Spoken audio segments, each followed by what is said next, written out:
Maya Rumsey, and I'm a potter. Something that really inspires me as a potter is functionality. I know it sounds kind of lame, but I love something that works really well, and that's one of the reasons why I really like working in pottery as opposed to when I used to be in glass. A lot of the stuff that I was making wasn't necessarily used a lot. It would be up on a shelf or something and pretty, but just looked at. And I love when you pick up like a mug and it's just like, oh, that just feels right in your hand. That gets me excited. And so when I'm creating my work, I really want it to have a great feeling and to work properly. I think we've all picked up a mug and it looks really pretty, and then you pick it up and you're like, this feels weird, it's a much better shelf mug. And so having something that works the way that it's supposed to work and for whatever it's supposed to do, I can think about that for hours and hours and hours.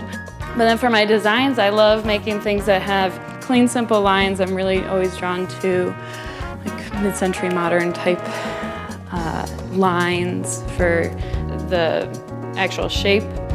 And then I like making work that is happy and that makes people feel good. And I don't really,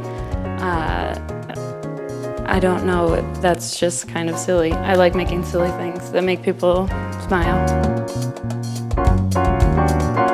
Hi, I'm Mark Lisk. I've been a photographer in mainly Idaho for several years, 20 plus years, 30 years. Nature seems to just draw me in with a sense of natural design and composition that I just can't seem to get away from.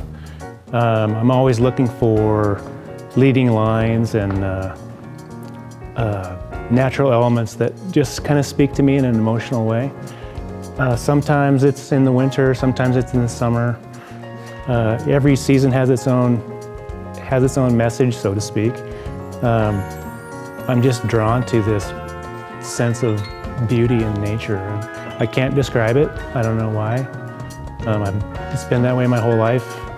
Recently, I've been reliving some of my graphic arts background and incorporating some painting skills and graphic design skills in some of my photographs, kind of changing them from a photographic image to a more of a painting or painterly image.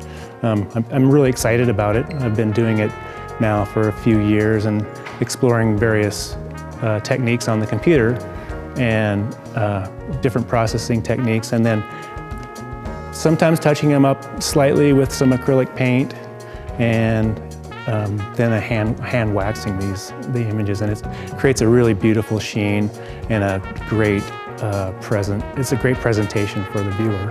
Hi, I'm Jerry Lisk. I'm a painter. I do acrylic on aluminum. I've been painting for almost 30 years now on aluminum. So the aluminum pieces are kind of an evolution of paint from the walls. The paintings actually started on the walls in murals and just kind of some faux finishing, and with the thought of eventually bringing them to a fine art piece. So when I moved to a surface, I started with a canvas. The canvas was too soft. It kind of bounced like a trampoline. So I always wanted to weld. So instead of learning how to weld and starting a whole new career, I decided to start playing with metal to see if I could get the paint to stick. And so through a series of adhesion tests and trial and error, I found that acrylic actually can stick to aluminum very nicely. So it kind of went with that, and playing with the metal on the outside, thinking about what's going to be on the piece eventually is sort of a evolution from the sketchbook, from the process of sanding, into the studio where I actually sit down to paint the image.